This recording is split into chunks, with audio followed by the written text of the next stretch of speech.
spent in a miserable way.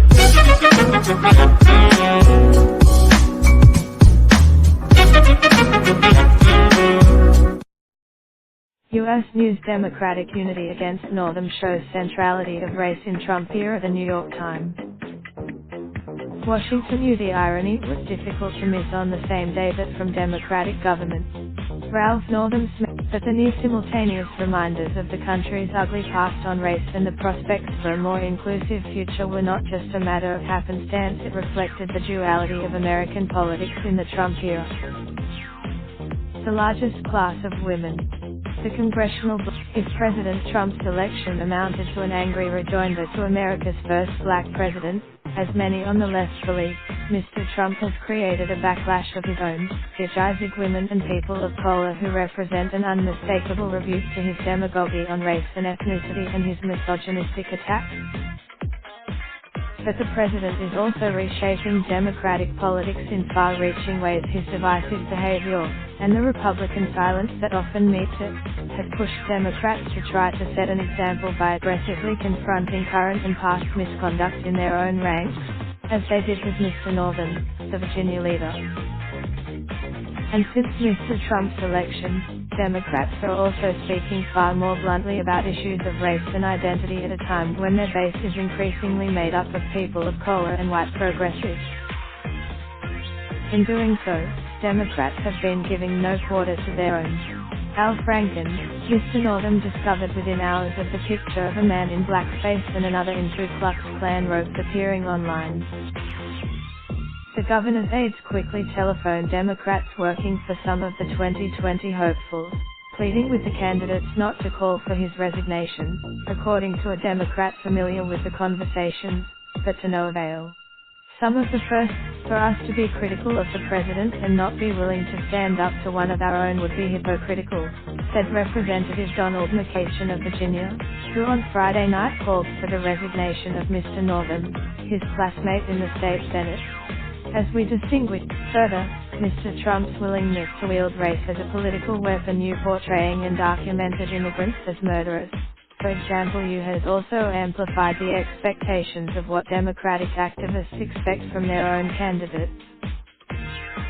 The party rank and file and leadership alike are eager to hear the female and non-white presidential candidates talk about their identities and backgrounds and how those have shaped their lives, which is strikingly different from the 2008 Democratic primary, when some Democrats counseled Hillary Clinton to downplay her gender and Barack Obama to avoid emphasizing his race. The backlash against Trump's hate has created more space and openness about issues of race and gender, at least in circles that are open to having those conversations, said Gina Hinojosa, a Democratic state representative in Texas.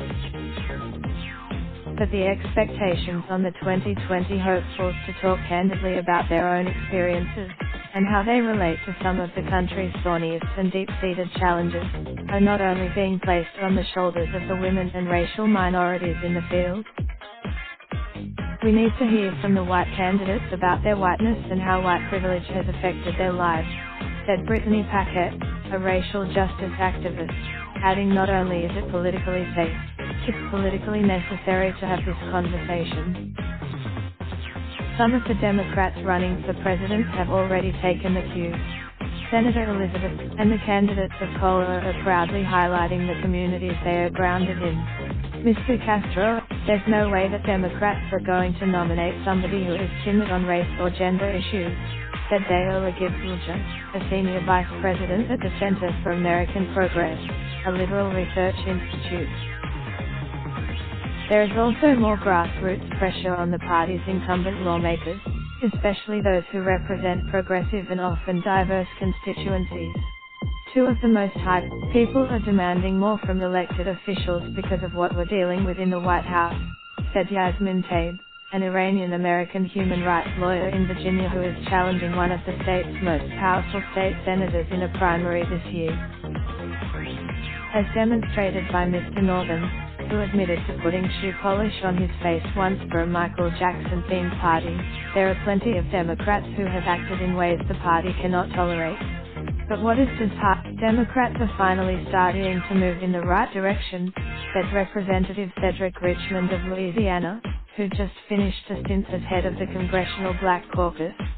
That Republicans, he pointed to what has become routine stories about who were. Every week there's a raindrop, drop top, smoking, no cooking the hot pot. Cracking, fucking on your bitch, yeah, that. Looking up, open the park pot.